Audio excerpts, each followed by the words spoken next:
Astro lineage channel में आपका स्वागत है। आज हम बात करेंगे एक ऐसी कुंडली के बारे में जो देखने में कुंडली कॉमन है और ये व्यक्ति हैं भी कॉमन, लेकिन इन्होंने मेहनत करके अपने पुरुषार्थ से, लगातार मेहनत से अपने आप को करोड़पति की लाइन में खड़ा कर लिया। तो इस कुंडली में ऐसे कौन से योग हैं जो इनको सफलता प्रदान कर देते हैं और ऐसे कौन से योग हैं जिनके कारण इनको परेशानियों का भी सामना करना पड़ा। तो आप जैसा कि देख रहे हैं, तुला लग्न की कुंडली है और कुंडली में ही लगन पर राहु मौजूद हैं। अब राहु लगन पर मौजूद हैं तो जिसकी भी लगन पर राहु मौजूद होते हैं वो व्यक्ति शॉर्टकट ढूंढता है, वो शॉर्टकट तरीके से कमा लेना चाहता है। इसीलिए उसका जो बचपन होता है वो कहीं न कहीं एक लंबी प्लानिंग नहीं कर पाता और काफ़ी परेशान होना पड़ता है। तो यहाँ इन्होंने, आप देख रहे हैं, राहु हैं और सामने केतु हैं और ये शनि षष्ठ भाव में बैठे हैं। तो यहाँ जो इनकी शिक्षा है, जो इनकी ग्रेजुएशन वाली शिक्षा है, वो शिक्षा के स्वामी शनि बनते हैं और षष्ठ भाव में चले गए। तो यानी कि इनकी शिक्षा तो खत्म हो गई। अगर ऐसे में कोई शिक्षा होती भी है तो कोई इतनी अच्छी नहीं होती जिसके बल पर कुछ कर लिया जाए।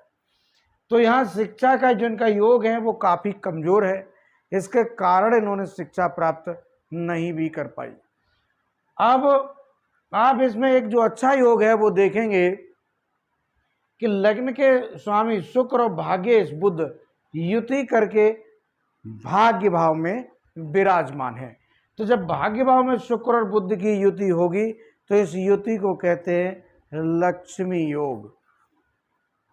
तो इस योग को लक्ष्मी नारायण योग भी कहते हैं और ये योग ही इनको सफल बनाने की दम रखता है। लेकिन राहु लगन पर बैठे हैं और लगन पर राहु की जो दृष्टि है इन शुक्र बुध पर दोनों पर रहेगी। हालांकि ये दोनों ग्रह राहु के मित्र है, लेकिन राहु की दृष्टि कई बार मित्रों को भी नहीं छोड़ती। तो ये शुक्र बुध है और ये राहु है, तो ये शॉर्टकट का तरीका जो इन्होंने अपनाया वो यही है।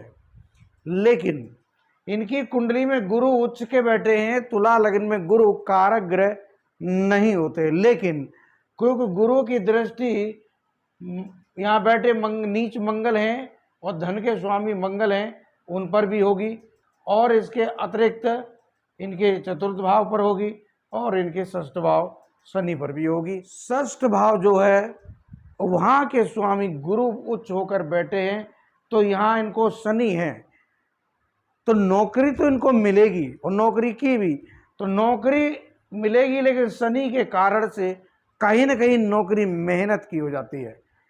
तो इन्हें नौकरी में, वैसे गुरु उच्च होने से सूर्य बैठे हैं, साथ मंगल बैठे हैं, तो एक अच्छी नौकरी अधिकारी की होनी चाहिए, लेकिन शनि के कारण से इनकी नौकरी में मेहनत आ जाती है।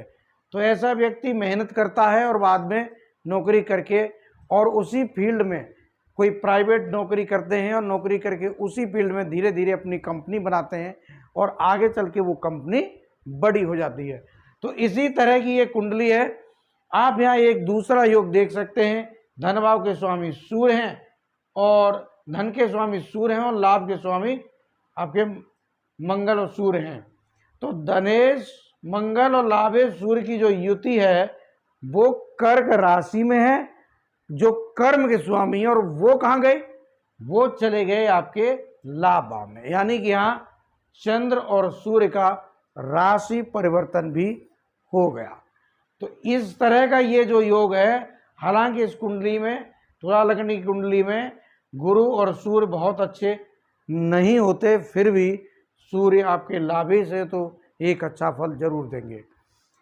तो यहाँ ये जो योग बना है, इसी योग के कारण उन्होंने, मैंने बोला कि पुरुषार्थ, मंगल पुरुषार्थ की कारक हैं, गुरु बुद्धि के कारक हैं, लेकिन मंगल अगर नीच हुए तो गुरु की बुद्धि ने नीच भंग मंगल का करा दिया। तो इस तरह से मंगल गुरु की युति ने इनका फ़ायदा पहुंचाया और वो उनका बन गया पुरुषार्थ।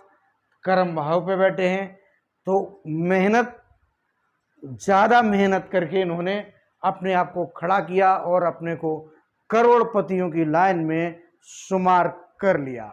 तो इस तरह से भी अगर आपकी कुंडली में कोई योग बने हैं और एक दो योग अच्छे आ जाते हैं, तो उम्मीद करिए कि जीवन का पहले का हाफ कुछ खराब जरूर जाएगा। पहले की जो ज़िंदगी है वो मेहनत भरी कसमकस की जरूर रहेगी, लेकिन आखिर में जाके सफलता प्राप्त हो ही जाएगी। तो इस तरह से ये कुंडली के योग हैं, आपने देखे। आप लोग चैनल को लाइक करें, सब्सक्राइब करें। धन्यवाद।